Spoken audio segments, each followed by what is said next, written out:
Vamos lá. O estudo hoje é capítulo 6 de 2 Reis, tá? Mas, como sempre, eu vou dar uma repassada no que foi falado na aula passada do Léo, só para a gente recordar o que foi falado, né?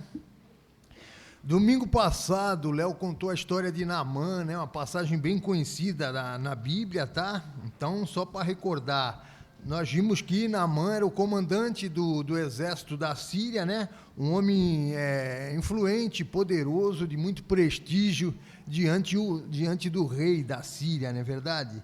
Enfim, era uma figura ali proeminente, né? Na sua nação. Só que, apesar de todo esse status, Naamã tinha um sério problema, não é verdade? Ele enfrentava uma grande aflição, que era o que? A lepra, né? E Naamã era leproso. Naquela época a lepra não tinha cura, não é verdade? Então era uma doença temida por todas. Por quê? Porque além de debilitar a pessoa, causava um estigma, não é verdade? Que gerava uma segregação, né? Uma separação das outras pessoas ali, tá? Então os leprosos, eles eram excluídos ali da sociedade, não é verdade? Existia até o local ali para os leprosos, tá? E então a gente vê que mesmo Naamã, sendo um homem poderoso, um grande chefe, não é verdade? Cheio de prestígio, só que não havia cura para a sua doença. Humanamente falando, né? Logicamente. Porque para Deus nada é impossível, né? E a gente viu que foi através de uma menina prisioneira ali de guerra, não é verdade? Que ela vai indicar, que Naamã vai encontrar o caminho para solucionar esse seu problema, não é verdade? Então, aqui a princípio a gente já viu que essa menina, ela ajudou aquele que poderia ser considerado o seu inimigo, né? Afinal, ela era cativa de guerra, ela se tornou serva da esposa ali de Naamã, não é verdade? E mais curioso aqui, ela age de uma forma como todo cristão deveria de agir. Por quê? Porque ela vai falar a respeito do poder de Deus para esse chefe militar, não é verdade? Poder esse que era manifestado através do profeta Eliseu. Então Naamã, ele faz o quê? Ele pede ali permissão para o rei e vai ao encontro de Eliseu, vai tentar solucionar o seu problema, não é verdade? Pega a comitiva ali e vai ao encontro de Eliseu. Era a sua única esperança. Um pequeno detalhe, ele leva consigo que uma grande fortuna, né? Diz que ele leva muitas mudas de roupa e muita prata também. É como que quem quisesse comprar o milagre de Deus, né? Mas a gente sabe que tudo que Deus nos oferece é através da graça, não é verdade? E a graça, ela, logicamente, não pode ser comprada com bem material, né? Mas ele parte ao encontro ali do profeta, e quando ele chega, a princípio ele já tem uma grande surpresa, né? Na verdade, uma decepção, né? Uma surpresa desagradável, porque ele é atendido pelo mensageiro, um servo do profeta, que diz para ele que era para ele se banhar 7 vezes ali no Rio Jordão, que ia solucionar o problema dele, ele ficaria curado. Porém, a princípio a gente vê que o orgulho de Naamã, na verdade, fez ele se revoltar. Por quê? Porque ele esperava ali uma recepção digna de um grande chefe militar, como era ele, né? Porém, ele foi recebido por um serviçal ali, né? Que trouxe um recado a ele. Então, a princípio, Naamã, ele faz uma observação que lá na Síria, na sua nação, existiam rios muito mais importante, com água mais limpa, mais belos do que o Rio Jordão, né? Então ele reluta a ordem do profeta que foi transmitida ali através do seu servo, não é verdade? Mas a gente viu através ali da história, como bem disse o Léo, em seguida ele foi convencido pelos seus oficiais ali a obedecer, né, o que foi falado. Então ele mergulha aquelas 7 vezes no Rio Jordão e, enfim, ele é totalmente curado da sua lepra. Outra coisa, após esse milagre, uma coisa interessante, ele reconhece o Deus de Israel como Deus único e verdadeiro, né? Em seguida, ele vai oferecer, como forma de gratidão, presentes a Eliseu, porém o profeta recusa, né? E esses presentes aí, e ele explica a Naamã que aquela cura foi através da graça, a graça de Deus não tem preço, não é verdade? Não foi nada por merecimento humano. A gente sabe hoje que o maior exemplo da graça de Deus foi ter enviado seu Filho ao mundo para morrer pelos nossos pecados, né? Então, Eliseu não recebe aqueles presentes ali, porque o objetivo daquele milagre era mostrar ali para Naamã que existia um Deus verdadeiro e poderoso, não é verdade? E que a sua graça, como eu disse, não pode ser comprada com bens materiais. Outra coisa importante aqui, tá? Só um detalhe, a gente vê que o milagre, ele resultou na cura, né? Na física de Naamã e na sua cura espiritual, porque gerou uma conversão, né? Verdade? Ao ponto de ele sentir necessidade de oferecer sacrifícios somente ao Deus genuíno, ao Deus de Israel, e não mais aos ídolos, como era de costume na sua nação, né? Lá na Síria. Só que a gente viu que Naamã, ele precisou, a princípio, de quê? De superar o seu orgulho, né, e seguir a orientação de Deus através do profeta, do homem de Deus, para ele poder ser curado. Então, ele trocou o orgulho pela humildade, né, e obedeceu. E volto a falar, essa sua obediência aí não trouxe não só a cura física, mas também gerou uma transformação espiritual, ou seja, como não haveria de ser, a obra de Deus foi completa ali na vida de Naamã, né? E o capítulo termina ali, para finalizar, que é só é só um resumo do que o Léo falou, né, na aula dele, né? Termina o capítulo, finaliza ali falando sobre a ganância de Geazi, né? A gente vê que Geazi, ele ficou tentado ali, né, com a perspectiva de uma riqueza fácil, né? As pessoas às vezes crescem o olho onde não deve. Então ele parte ali ao encontro de Naamã, já tinha ido embora, né, para pedir roupas, alegando que havia chegado ali mais novos discípulos, né, e lá de Efraim. Porém, ao retornar, ele é indagado por Eliseu acerca, né, de onde ele estava, o que ele foi fazer, e no momento ali ele alega que não foi a lugar nenhum, porém Eliseu, logicamente, através do discernimento divino, sabia tudo o que estava ocorrendo, né? Então o profeta declara o quê? Que a lepra de Naamã se instalaria em Geazi, não é verdade? Recairia sobre ele e sobre a sua descendência.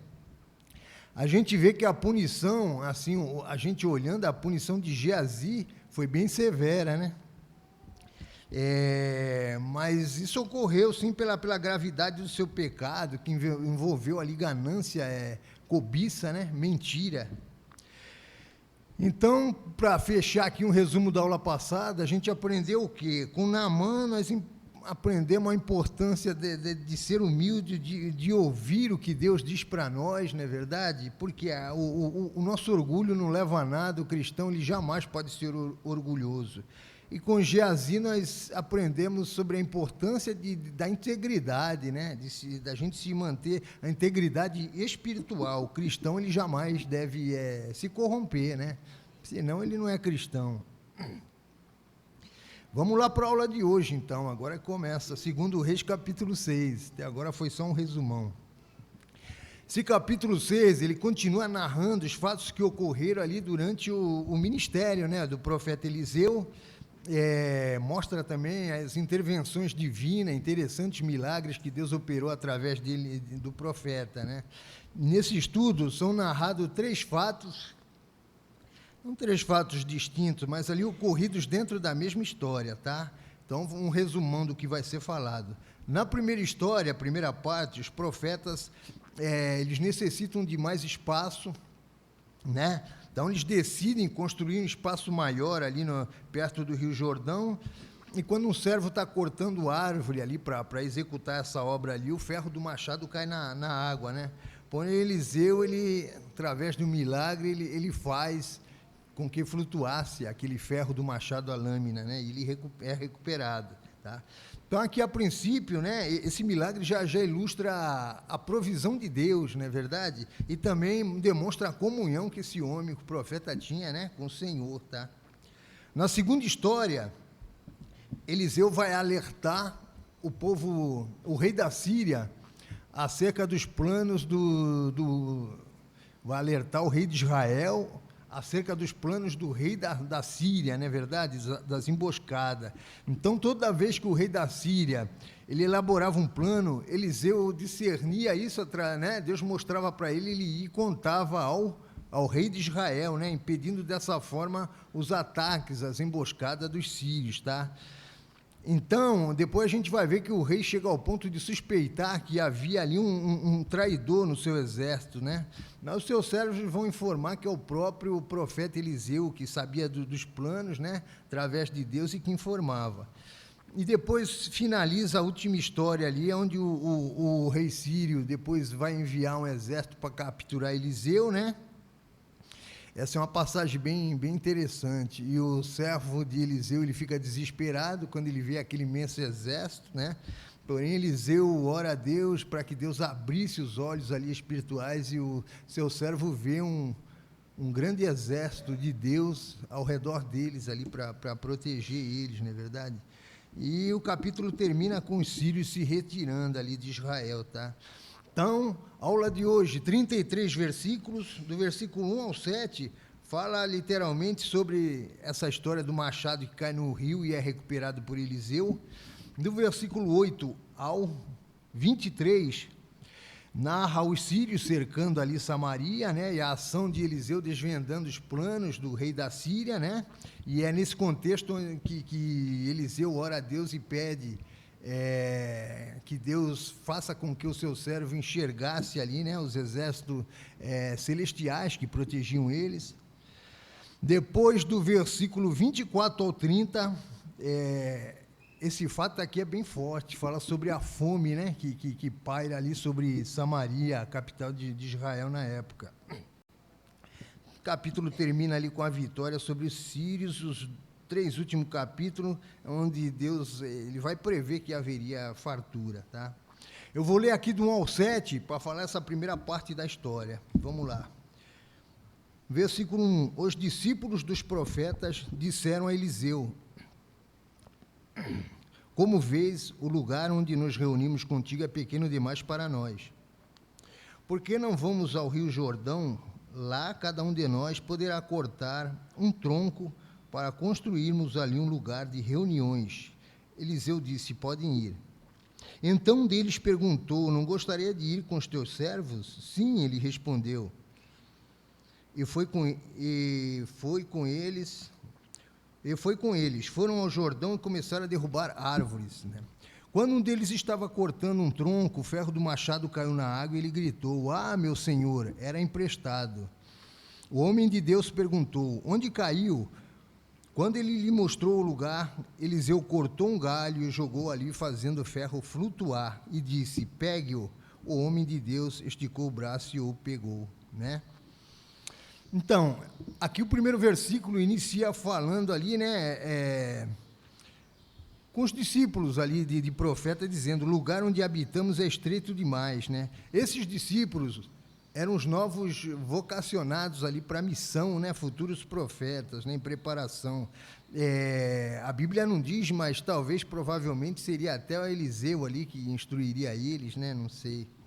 Porém, né, devido ao grande número ali de pessoas, era necessário mais local, né, mais acomodações maiores. Isso aí, a princípio, já significa o quê? Que o ministério, né, de Eliseu estava crescendo, não é verdade? Estava em expansão, era a palavra sendo anunciada, tá? Então, esse primeiro versículo já mostra ali a importância, né, de semear, de pregar o evangelho no mundo, o caminho da salvação. Essa aí, como eu sempre digo, é a missão do cristão, tá? E era o que o profeta Eliseu estava fazendo. Aqui, não que seja, mas uma alegoria nessa história, Eliseu tipifica como se fosse Jesus, né, que deseja ver a sua igreja crescendo, né? Esses discípulos simbolizam, pode tipificar os obreiros, não é verdade? Que precisam ter essa visão de crescimento, porque é necessário, não é verdade? E essa habitação, ela representa a igreja ali como todos, a união de corpo de Cristo, né, cujo Cristo é o cabeça. No versículo 2 e 3, Eliseu é convidado a ir com eles, né, até o Jordão com os discípulos. Eliseu aceita o convite e eles começam a cortar árvores. Esse corte de árvores também representa aqui a obra crescendo, né? A evangelização. A obra só cresce de que forma? Através da mensagem, né? Da salvação de vidas. Então, a evangelização, ela se inicia ali com o testemunho, o convite, a assistência, a palavra acerca da verdade, não é verdade? Então, tudo isso aí faz parte da obra. Então, eles iniciam ali derrubando árvores, tá? Versículo 5 diz que o cabo do machado, o ferro do machado caiu na água, né? Então, durante a construção ali da obra, na beira do Rio Jordão, ocorre esse acidente e a lâmina do machado cai na água. Mas é interessante a gente ver aqui o que é a preocupação desse discípulo, né? Mas por que essa preocupação? Hoje em dia, qualquer um pode comprar um machado, né? Se não tiver dinheiro, vai na Obra Max, né? Passa o cartão e compra, né? Mas, para as pessoas daquela época que não tinham dinheiro para comprar um machado, isso aí foi, sim, né? Uma grande perda.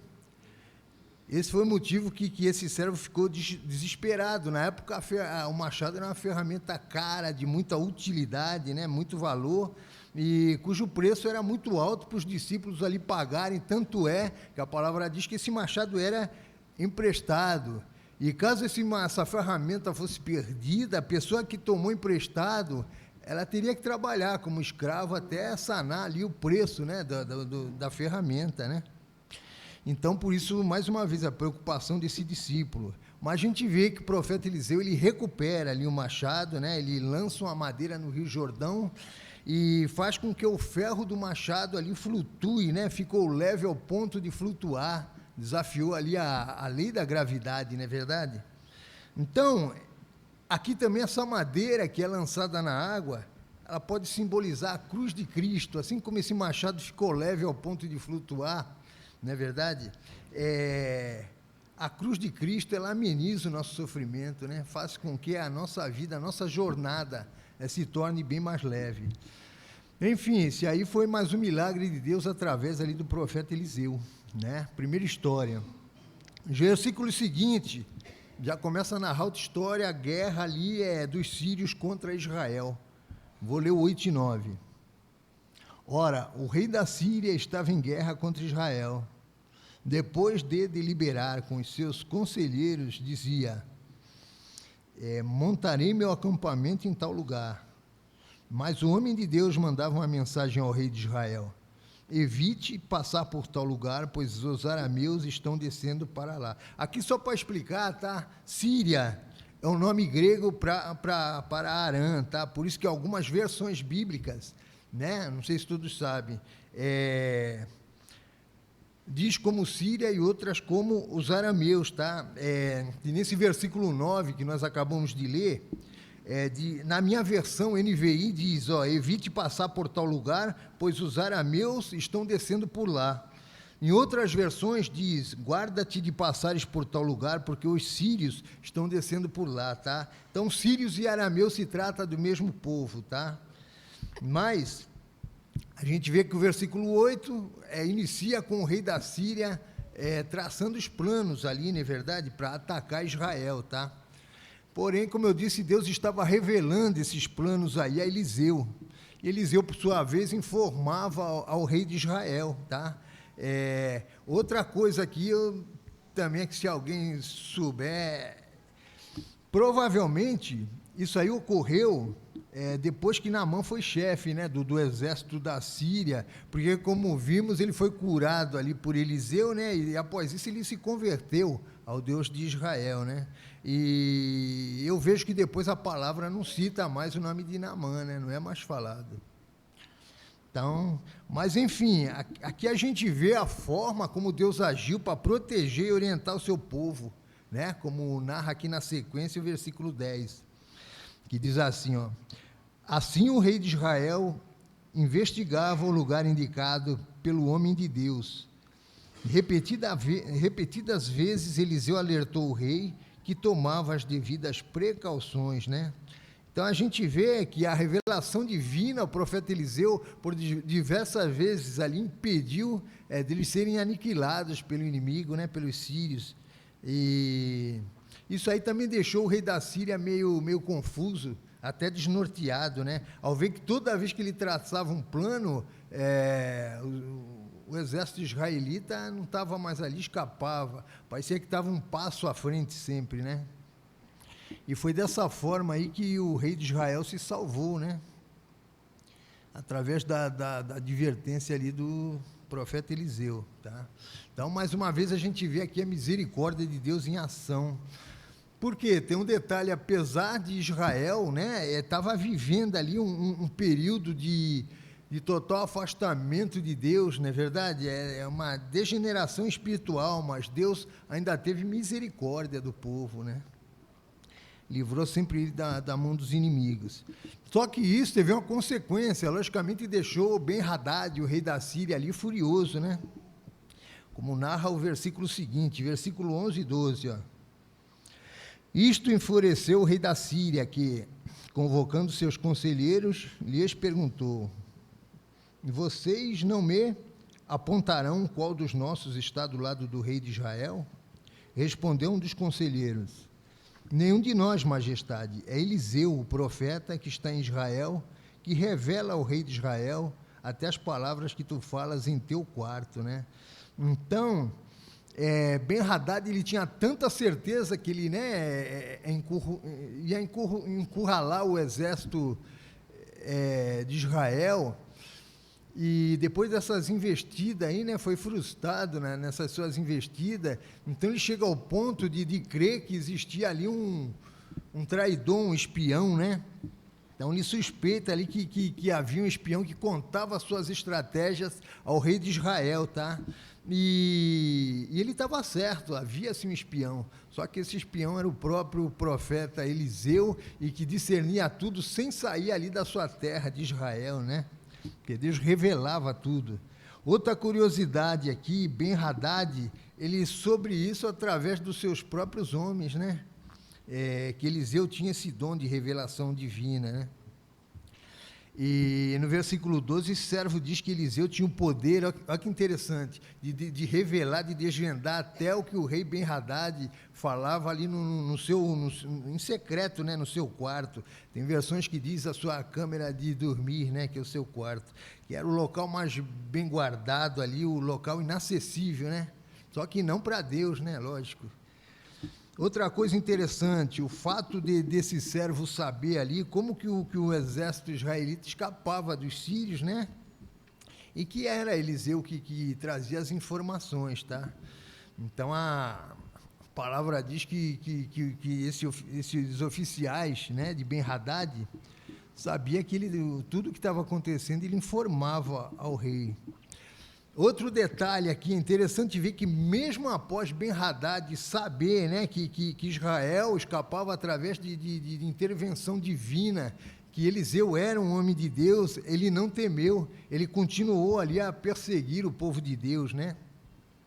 E creio eu, no seu modo de pensar, a lógica era eliminar o profeta, né? Era eliminar Eliseu. Então aqui a gente vê o que? A ignorância do rei. Por quê? Se Eliseu ficava sabendo que ele falava em oculto dentro do seu quarto, é lógico que ele ficaria sabendo também acerca desses planos aí do rei querer matá-lo, né? Versículo 13 e 14. Ordenou o rei: descubram onde ele está para que eu mande capturá-lo. Quando lhe informaram que o profeta estava em Dotã, ele enviou para lá grande tropa com cavalos e carros de guerra. Eles chegaram de noite e cercaram a cidade, né? Enfim, Ben-Hadad descobre ali, né, a localização ali onde que estava Eliseu, né? Ele estava em Dotã, então ele envia uma grande tropa para aquele local, queria impedir as ações do profeta, tá? Aqui, a casa de Eliseu ficava em Abel-Meloá, tá? Mas por causa desse seu ministério itinerante, então ele percorria, né, por diversas cidades ali, se deslocava pelas redondezas. Dotã ficava ali nas montanhas central de Israel, por volta de 20 quilômetros da capital, né, Samaria, tá? Outra coisa, Dotã só é mencionado aqui em Gênesis 37, 17, quando narra ali o José, né, sendo vendido como escravo pelos seus irmãos. Depois não fala mais desse local, tá? Mas a gente vê, voltando para o assunto, que o rei da Síria, Ben-Hadad, né, ele estava tão ali, tão apavorado, o pavor era tão grande, que ele envia uma grande tropa para ir buscar para capturar um homem só, que era Eliseu, né, o profeta, o homem de Deus, tá? Então eles sabiam da importância e do poder que tinha esse profeta aí diante de Deus, não é verdade? Outra coisa, se a gente for ver humanamente falando, Eliseu estaria seguro aonde? Ali dentro de Samaria, né, que era uma cidade fortificada, a capital de Israel, né? Mas o profeta sabia que Deus cuidava dele. E a gente vê aqui no versículo 14, diz, uma grande tropa chegou à noite na cidade. Ou seja, cercaram ali, né, sitiaram o local onde estava o profeta, tá? Só que isso aí também não perturbou, né, Eliseu. Ele sabia que era um homem de Deus, sabia que Deus cuidava dele, né? A sua necessidade, a prioridade era ele saber os planos do inimigo para revelar o rei de Israel, né? Para mostrar que o Senhor é poderoso, não é verdade? E onisciente. Versículo 15 ao 17, diz assim... o servo do homem de Deus levantou-se bem cedo pela manhã e quando saía, viu que uma tropa com cavalos e carros de guerra havia cercado a cidade. Então lhe exclamou, meu senhor, o que faremos? O profeta respondeu, não tenha medo, aqueles que estão conosco são mais numerosos do que eles. E Eliseu orou, Senhor, abra os olhos dele para que veja. Então o Senhor abriu os olhos do rapaz, que olhou e viu as colinas cheias de cavalos e carros de fogo ao redor de Eliseu, né? Aqui outro detalhe, inicia falando sobre o servo de Eliseu, né? Como vimos, Geazi se tornou um leproso. Aqui eu também não sei se é o mesmo Geazi, não é verdade? Então, ou se é outro servo. Apesar de que Geazi ele é mencionado depois no capítulo 8, né? Que ele vai testemunhar ali os milagres, né, os milagres de Eliseu ao rei de Israel. Então, tá? Mas, enfim, o versículo ele inicia dizendo que o servo acordava cedo. Então, isso aí já é um bom sinal, né? Acordava cedo, né? Porém, a deficiência desse servo era a falta de fé, né? Então, ao ver a cidade cercada ali pelo exército inimigo, apesar que é uma reação natural, qualquer um de nós, né? Ele foi lamentar ali o profeta, quando ele diz, meu senhor, o que faremos? Só que Eliseu era um homem de fé, Deus trabalha, não é verdade? Age através da fé, né? Mesmo em meio à tempestade. A gente vê o rei Davi falando isso ali, né? No Salmo 27:3, onde diz, ainda que um exército me cercasse, meu coração não temeria, tá? Então, na verdade, Eliseu não está preocupado com aquele exército inimigo sitiando a cidade, mas sim com seu servo, que estava assustado, não é verdade? Por quê? Para ele ser um servo, para ele andar ali com o profeta, ele sabia que iria enfrentar muitas situações adversas, né? O profeta na antiguidade, era um homem visado, eram perseguidos, mortos, né? Mas só que ele tinha também que aprender a ter fé, a confiar em Deus, né, esse servo. Então, naquele momento era necessário que o profeta orasse, pedindo que o Senhor, né, apacentasse ali, que acalmasse o coração daquele servo. Só que Eliseu, ele vai além.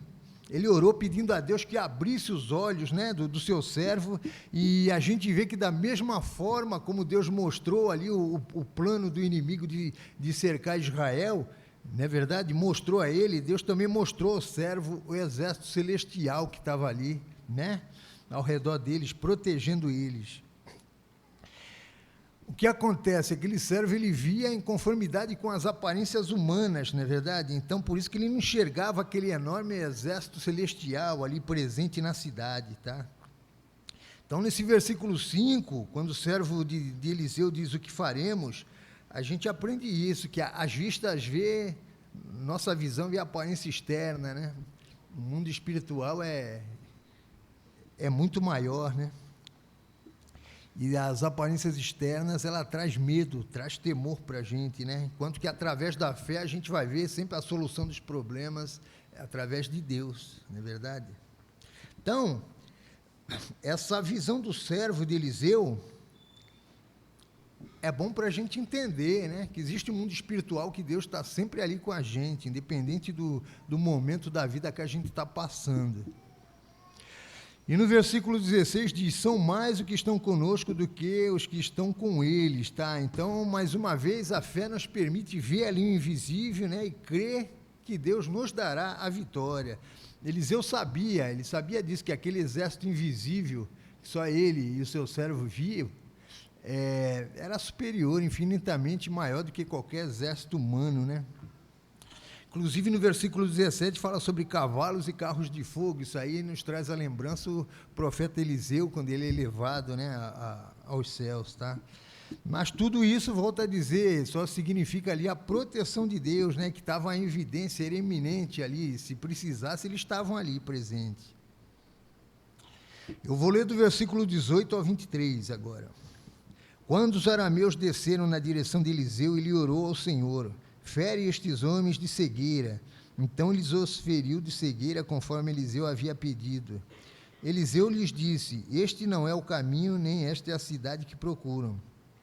Sigam-me, e eu os levarei ao homem que vocês estão procurando. E os guiou até a cidade de Samaria.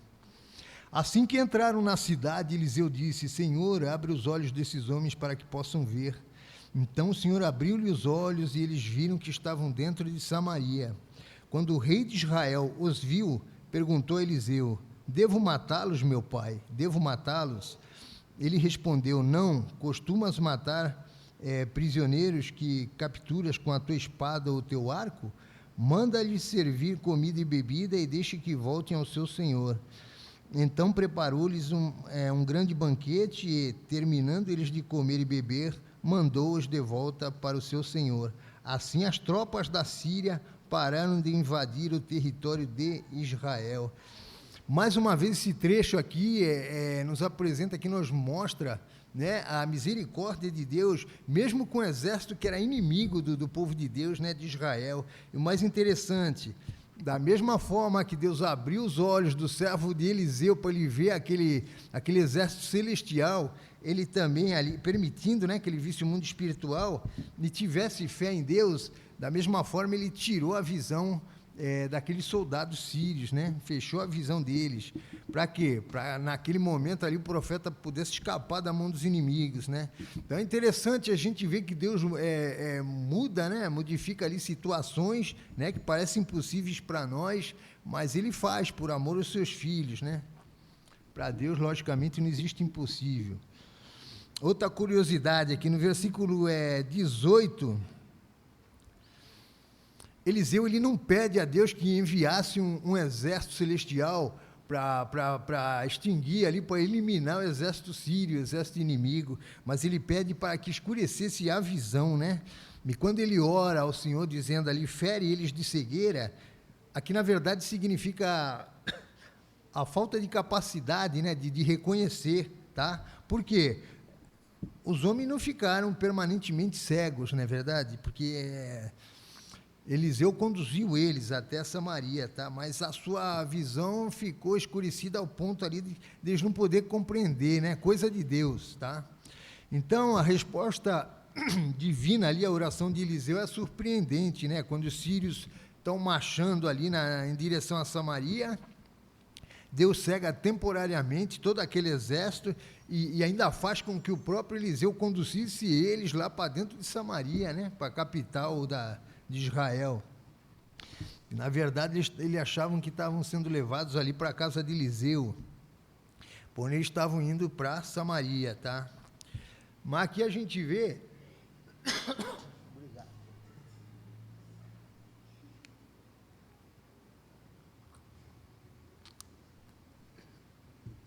Estou novinho.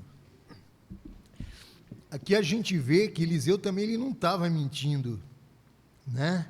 Porque o verdadeiro inimigo desse povo, dos sírios, era Israel, não é verdade? E o local informado era onde estava o exército israelita. Mas a gente vê mais para frente que, na verdade, Eliseu está salvando a vida do exército inimigo, né? Olha só, se quem tivesse à frente ali fosse o rei Jorão, não sobraria um, né? Ele mataria todos eles, né? Tinha tirado a vida deles. A gente vê isso no versículo 21, onde o rei pergunta a Eliseu, ó, devo matá-los, meu pai? Devo matá-los? Então ele insiste, né? Eu imagino, acho que o rei de Israel, né, Jorão, acho que ele olhou e ele pensou, gente, essa aqui é a oportunidade de eu, né, aniquilar todo mundo, a oportunidade perfeita para aniquilar o inimigo, tá? E outra curiosidade, eu imagino quando o profeta ele vai caminhando e chegando ali para Samaria, conduzindo aquele exército inteiro, né? Eliseu chegando, pedindo para abrir os portões, e o exército de Israel olhando aquilo, né? Poxa, o que aconteceu? Ele conduzindo o exército inteiro, trazendo para cá, né? E outro detalhe, a surpresa também do exército da Síria, quando Deus restaura a visão, eles veem que estão dentro de Samaria, né? Da capital ali, cidade fortificada, a capital da nação inimiga, né? A surpresa deles, tá? Então, eu volto a dizer, se dependesse de Jorão, ele matava os soldados sírios e assumiria o crédito pelaquela grande vitória, né? Só que o homem de Deus, o profeta Eliseu, orienta ele para que alimentasse e fizesse com que eles retornassem ali, né? Libertos para sua casa. Como resultado aqui, a palavra diz que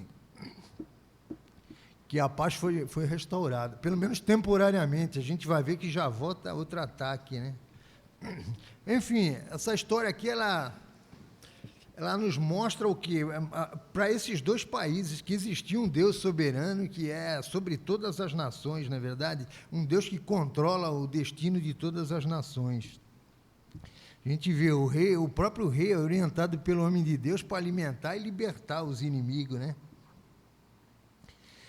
Essa última parte agora do estudo fala sobre a fome que reinou em Samaria.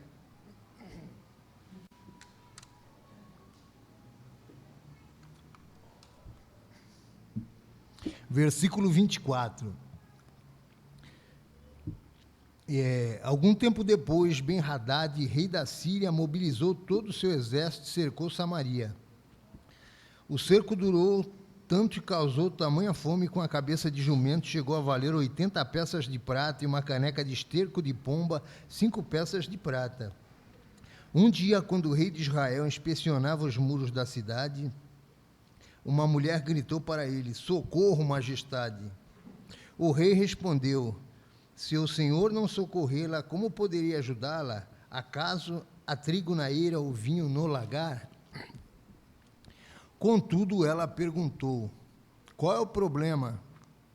Ele perguntou, qual é o problema? Ela respondeu, ó que interessante, essa mulher me disse, vamos comer o seu filho hoje e amanhã comeremos o meu.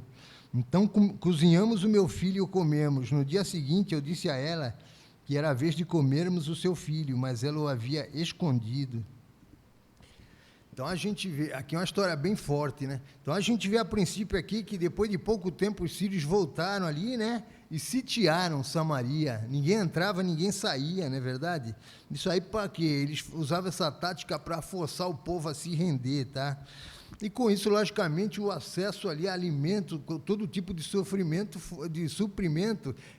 foi bloqueado, né? Ninguém entrava, ninguém saía na cidade, tá? Então, essa era a situação em que se encontrava ali Samaria, o povo de Deus, né? Sob o domínio ali, sob a liderança de Jorão, filho de Acabe. Olha as consequências, né? Esse novo conflito, a gente vai ver aqui que trouxe um grande sofrimento para o povo, tá? O cenário era de desespero, então a fome era uma situação real ali, né? A situação ali dentro das muralhas da cidade ali era precária, a gente vê que o preço dos alimentos dispara. Versículo 25 diz que uma cabeça de jumento valia 80 peças de prata e uma caneca de esterco de pombos valia 5 peças de prata. A gente vai ver, o jumento era um animal, né, considerado por os hebreus ali como imundo, ele não era consumido, né, mas, no entanto, devido a essa grande escassez de alimentos, uma cabeça de jumento custava 80 peças de prata, né. Quanto ao esterco de pombo, eu procurei saber aí, né, bíblico, diz que até hoje tem país que usa como combustível, né? Eu não creio que eles se alimentavam disso, apesar que... E o versículo 28, ele mostra o desespero, né, presente naquele local, quando a mulher ela chega aí ali perante o rei, né, para implorar ali por alimento, talvez pensando que tivesse algum suprimento, alimento guardado, não é verdade? Só que a cena mais marcante, não é verdade, dessa narrativa é quando uma mulher ela cozinha e come o seu próprio filho, né? Então a gente vê que chegaram ao ponto ali de praticar o canibalismo, né? Era a degradação humana, né? Diante daquela condição extrema, fome, né? Ou você come o que tem ou você morre. Mas por que tudo isso ocorreu, né? A gente fala, gente, isso aí, né, não é humano. Castigo de Deus por causa da desobediência, tanto dos reis como de todo o povo, né? O povo desprezou Deus, muita idolatria. Isso aqui também já era previsto, Deuteronômio 28:55 diz, ó, comerás o fruto do teu ventre, a carne dos teus filhos e das tuas filhas, que te deu o Senhor, teu Deus, na angústia e no aperto com que os teus inimigos te apertarão, né? Então, isso aqui é algo muito sério, né? É o preço da desobediência a Deus, tá? Como eu disse, foi algo que já havia sido previsto, né? Para fechar aqui os 4 últimos versículos, do 30 ao 33. Quando o rei ouviu as palavras da mulher, rasgou as suas próprias vestes, como estava sobre os muros. O povo viu que estava usando pano de saco por baixo, junto ao corpo. E ele disse, Deus me castigue com todo o rigor, se a cabeça de Eliseu, filho de Safate, continuar hoje sobre seus ombros. Ora, Eliseu estava sentado em sua casa, reunido com as autoridades de Israel. O rei havia mandado um mensageiro à sua frente, mas antes que ele chegasse, Eliseu disse às autoridades, aquele assassino mandou alguém para cortar-me a cabeça? Quando o mensageiro chegar, fechem a porta e mantenham-na fechada. Vocês não estão ouvindo os passos do meu senhor que vem atrás dele? Enquanto ainda Elias falava, o mensageiro chegou. Na mesma hora o rei disse, esta desgraça vem do Senhor, porque devo ainda ter esperança no Senhor. Aqui a gente vê a princípio um falso arrependimento, né, por parte do rei, né? O ato de rasgar as vestes, usar pano de saco, né, simbolizava ali o arrependimento, né? Só que o exterior do rei Jorão não condizia com o seu interior, né? Ele estava fazendo ali uma cena, na verdade. Por quê? Ele estava se martirizando, usando pano de saco, não é verdade? Demonstrando ali arrependimento, tristeza, né? Humildade. Só que em seguida a gente vê que ele já expõe a sua ira, que ele já quer a cabeça do profeta, né? Ele queria assassinar o profeta. Por que isso? Porque ele achou que Eliseu era o causador de toda aquela tragédia, né? Então, diante daquilo, ele queria assassinar o profeta. E a gente vê que, mais uma vez, a intervenção divina, ela preveniu o profeta acerca do que iria acontecer, né? Mas a gente vê que, por fim, o rei, ele percebe, ele entende que aquilo ali era um ato proveniente de Deus, né? Era o castigo ao povo, tá? Então, gente, é isso aí. A aula de hoje falou basicamente, né, sobre as consequências do afastamento de Deus, né, da desobediência aos seus estatutos, aos seus mandamentos ali, e sobre a importância, né, basicamente, de buscar a orientação divina para tudo na nossa vida, amém? Essa foi a aula de hoje, eu agradeço a oportunidade, que Deus abençoe a todos.